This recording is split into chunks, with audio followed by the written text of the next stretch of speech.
People whose lives are in crisis do the best they can with whatever means they have. It is only when they reach the end of their resources that they ask for help. They don't ask for a hand out, but for a hand up, a bridge to get them from a point of despair to one of hope. I just completed my career with Payless Shoes. I worked with the company for 26 years as a store manager. They filed for bankruptcy, and shortly after I left Payless, I was diagnosed with metastatic breast cancer. So thinking about my husband being the sole provider, if you will, for our family, with me not working anymore, and my circumstances with cancer, I decided to submit an application and received an immediate response. What 210 was able to do for me, they were able to pay for 2 months of my mortgage payments, allowing me to reallocate funds to my medical bills. The compassion that I received from 210 was overwhelming. There are still good people in this world. There are people that will take time and with a little effort and kindness really try and make somebody's life a little bit better. Each phone call the 210 Social Services team and I receive is a moment of last resort desperation. I can't help but wonder how the lives of all the footwear families that the foundation has helped in our 80 years of service would be different if 210 didn't exist.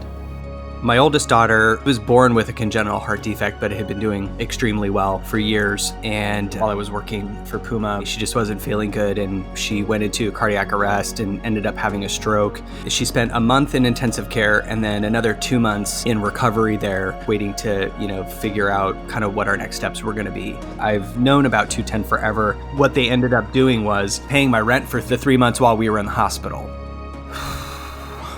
It was so huge that, it was such just a huge weight off my shoulders and my family's shoulders. It was awesome. The reality is that 1 in 3 employees in our industry will most likely need 210's help at some point in their footwear career. It's a staggering truth that our team deals with every single day.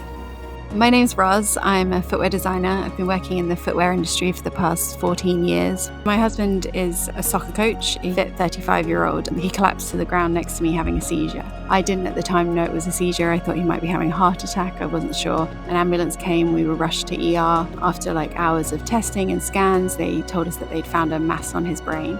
A lot of his job was about communication and moving around the field and working with young kids, and so all of a sudden he couldn't use the right side of his body and he couldn't speak. So they're 2 major parts of being able to go to work for him. Your mind goes into overdrive of, how am I going to pay these bills? How much is this going to cost? Will health insurance cover this? And you're thrown into a gauntlet of this world that you never knew existed. When we realized that we'd been accepted to be helped by 210, it was a huge relief. It gave us a big moment of breathing space, helped pay our rent that month, and just took a little bit of pressure off at a time when bills were tumbling in. It was just a really kind and helpful gesture that helped us at a really tough time.